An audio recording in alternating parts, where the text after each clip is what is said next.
মার্কিন president Donald Trump কখন কার সাথে সখ্যতা গড়ে তোলেন আর কখন ছুঁড়ে ফেলেন তা বোঝা নিউটনের কঠিন সূত্র বোঝার থেকেও জটিল। যে মোদি ছিল দক্ষিণ এশিয়ার ট্রাম্পের সবচেয়ে ঘনিষ্ঠ বন্ধু, সে যেন এখন পরিণত হয়েছে চক্ষুশূলে। অন্যদিকে যে দেশকে সবসময় সন্ত্রাসী দেশ হিসেবে সম্বোধন করেছে যুক্তরাষ্ট্র, সে পাকিস্তানই এখন ট্রাম্পের সবচেয়ে কাছের। প্রশ্ন হলো, হঠাৎ কি এমন হলো যে পাকিস্তানে মুগ্ধ হলো ট্রাম্প? মুগ্ধতা নাকি কৌশল, সেটা আলোচনার বিষয় হলেও স্বার্থ ছাড়া যে ডোনাল্ড ট্রাম্প কিছুই করবেন না এটা জানা কথা। খুঁজে বের করতে হবে সে স্বার্থের জায়গাগুলো কি। বিশ্ব রাজনীতিতে এমন কি ঘটছে যার জন্য ট্রাম্প বাধ্য হচ্ছেন পাকিস্তানকে গুরুত্ব দিতে? ভারত পাকিস্তান সংঘাতে ভারতের প্রতিকূল পরিস্থিতিতে ট্রাম্পের হস্তক্ষেপে যুদ্ধ বন্ধ হয়, যা শান্তির প্রচেষ্টা মনে হলেও আসলে ছিল মার্কিন অস্ত্রশক্তির ব্যর্থতা ঢাকার চেষ্টা। মার্কিন জোট সমর্থিত রাফাল যুদ্ধবিমান পাকিস্তানের চীনা প্রযুক্তির কাছে পরাজিত হলে যুক্তরাষ্ট্রের সামরিক ইমেজ ক্ষতিগ্রস্ত হতো। ভারত সহযোগিতা চাইলেও ট্রাম্প ইমেজ রক্ষায় যুদ্ধবিরতি টানেন এবং যুদ্ধ বন্ধের কৃতিত্ব দাবি করলে ভারত তা দিতে অস্বীকৃতি জানায়। বিপরীতে পাকিস্তান যুদ্ধ বন্ধের জন্য ট্রাম্পকে ধন্যবাদ জানায়। এখান থেকেই শুরু দ্বিপাক্ষিক টানাপোড়েন। পাশাপাশি ট্রাম্পের নিষেধ সত্ত্বেও ভারত রাশিয়ার সঙ্গে বাণিজ্যিক চুক্তি বজায় রাখায় ক্ষিপ্ত হন ট্রাম্প।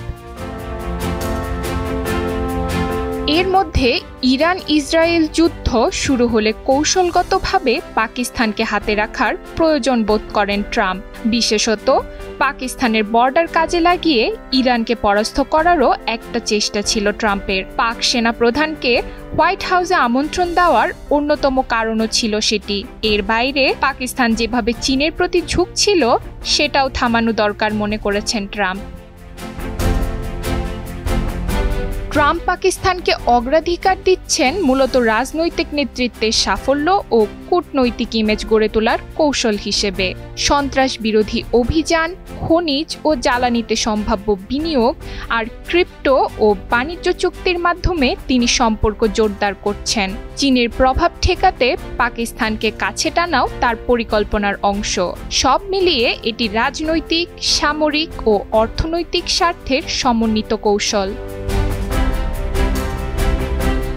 বিপরীতে পাকিস্তান ট্রাম্পকে গুরুত্ব দিচ্ছে মূলত নিজেদের কৌশলগত স্বার্থ রক্ষার অংশ হিসেবে। আন্তর্জাতিক স্বীকৃতি ও বৈধতা অর্জনের লক্ষ্যে তারা ট্রাম্পকে নোবেল শান্তি পুরস্কারের জন্য মনোনয়ন দেওয়ার ঘোষণা দিয়েছে। একই সঙ্গে খনিজ, জ্বালানি ও ক্রিপ্টো খাতে মার্কিন বিনিয়োগকে তারা অর্থনৈতিক সম্ভাবনা হিসেবে দেখছে। বেলুচিস্তানের একটি গোষ্ঠীকে আমেরিকা কর্তৃক সন্ত্রাসী ঘোষণা করায় দীর্ঘদিনের নিরাপত্তা দাবি পূরণ হয়েছে। পাশাপাশি চীন ও যুক্তরাষ্ট্রের মধ্যে ভারসাম্যমূলক সম্পর্ক রেখে উভয় দিক থেকেই লাভ তুলতে চাচ্ছে পাকিস্তান।